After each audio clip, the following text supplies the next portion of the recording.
This is the most explosive build I've ever used, and I mean that quite literally. In today's video, we'll be covering the best explosive build I have come across, and we'll talk about how the build looks like, how it works, as well as what's good about it and what's bad about it. So without any further ado, let's talk about today's build. In today's build, we're going to be expanding our area of effect size while maximizing an AoE damage, all while maintaining an incredibly low amount of self damage, as well as a decent amount of damage reduction combined with decent movement, which still enables us to dodge if we see fit. For today's key items, we'll be requiring the amplitude trait, which will increase our AoE size by 50%, which when combined with the proper mods, we're able to cover an area so large it hits everything anywhere near you. We'll also be requiring the detonation trigger necklace, which will obviously pump the crap out of our damage and also cause burn damage, which we'll be abusing later on in this build. Now, the most important item we'll be requiring is the kinship trait.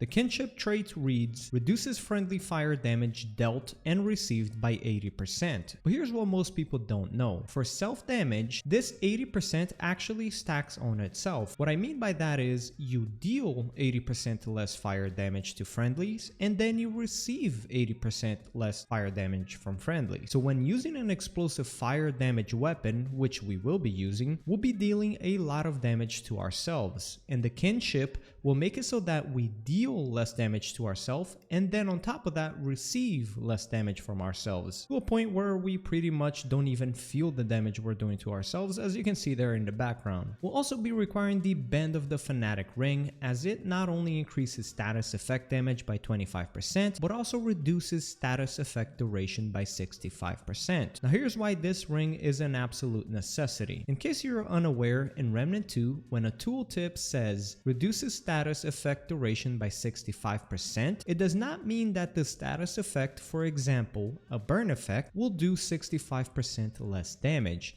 Instead, what it means is that, let's say the burn effect was going to do 100 damage over the course of 10 seconds. Now with this ring, the burn will do 100 damage, the same amount of damage, but now over the course of 3.5 seconds rather than 10 seconds. Which is absolutely insane. And now, this insane upgrade to the status effect is not only useful in terms of obvious damage increase, but it also means that it will generate mod power dramatically faster, making our weapons constantly refill mods at a highly accelerated pace. And then, when we throw in the Stone of Malevolence combined with a Sparkfire shotgun with a good mod power generation mutator, and it's game over. We gain more mods than we can even use. But alright, let's go over the entire build here. Starting out as always with the armor, I equipped myself with the Letter Mark II set for the obvious damage reduction increase, and when combining the Letter Mark II set with the Strong Back trait, we're able to still utilize this ultra heavy set while still maintaining the option of dodging. For the relic, this is a flexible pick.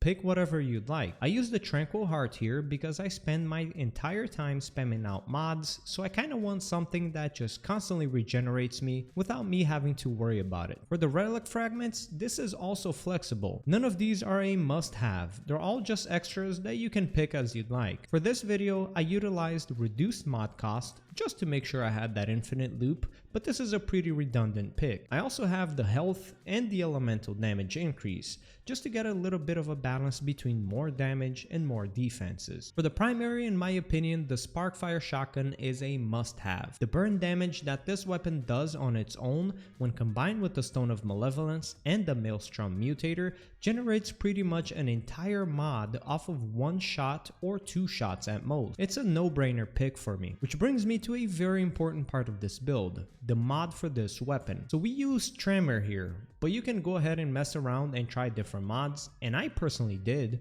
but Tremor to me was the best pick. Tremor does no self damage and has a really huge area, which guaranteed a very easy way of mod generating for my sidearm, as well as of course doing decent damage. For the mutator, this is also a no-brainer for me. Like I said earlier, I feel a lot of people are sleeping on this mutator, but the Maelstrom on the Sparkfire shotgun generates so much mod power, I feel like there is absolutely no better pick. Anytime you're low on mod power, just shoot the enemy once and voila, free mod. Moving on to the melee weapon, I have the Crow Axe equipped, but this doesn't matter. Personally, I never use it. Use whatever you'd like. And onto the sidearm we go. We use the beautiful Starshot sidearm with its Big Bang mod. This is going to be our main source of damage, and this is what will melt a lot of bosses. When I was setting up this build, I was fully thinking this build would actually only work on non-boss units, but boy, as you will see soon, I was very wrong.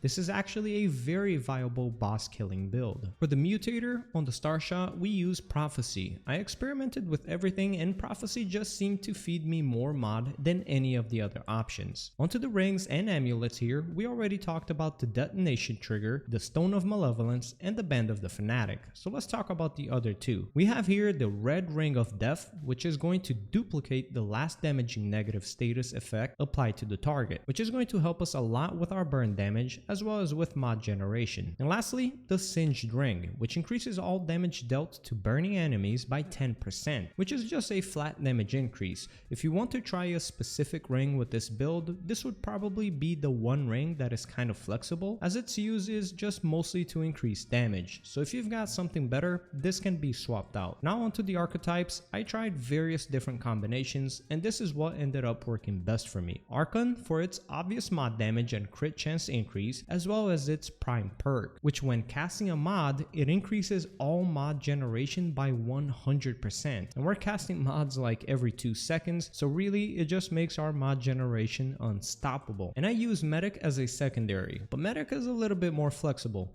I like Medic the most for the obvious defenses, and its triage archetype trait will help us a lot with our self-regeneration, as well as with our lifesteal we'll be doing. Now onto the traits we go. The key traits here are going to be, once again, Kinship and Amplitude. These cannot be swapped out, and I've just now realized that I had rugged this entire time from my previous tests, and I have just gone through all of Yesha with that equipped. But anyways, big helps here are going to be Spirit and Vigor, and then everything else is up to whatever you'd prefer. If you don't want to go ultra heavy like me, then you can probably swap around and use whatever you'd like, but personally I went for the ultra heavy armor set, so I used Strong Back to be able to dodge, Fortify and Barkskin to be way tankier, and Siphoner to lifesteal from the hard damage I do. But again, if you want to try something a little bit different with the traits, feel free to do so. Just make sure you keep Kinship and Amplitude. When I was setting up this build, I thought this build was only going to truly shine in non-boss situations, but I was actually quite surprised to see that this build actually does a shit ton of damage to bosses. I mean, just look at the gameplay in the background. I took out the Ravager in 1 minute and 13 seconds, and I wasn't even going for a speed kill or anything. I was just playing regularly with little to no effort put into the fight. I didn't even use a relic, use any consumables, or anything like that, other than the concoction of course. The downside of this build is if you're fighting a boss in water, which as you can see here against the Kaula Shadow, we do generate a lot less mod power than 99% of the other fights, as we do rely a fair bit on fire damage mod power generation. Kaula constantly put out any fire damage I had on him due to him being constantly inside the water. However, the fight was still extremely easy, and generating mod power through the Sparkfire shotgun was still as easy as ever. 1 or 2 shots and I'd have all the mods I needed. Now you may wonder, what about flying bosses? Personally, I didn't go up against any flying bosses when recording this build video, but what I can presume is this: swap out Tremor for something like Helix and you'll be fine.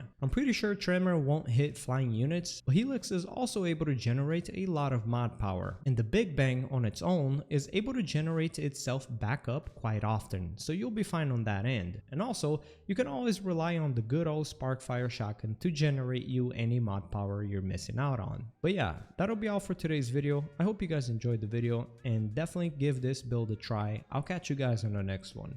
Peace.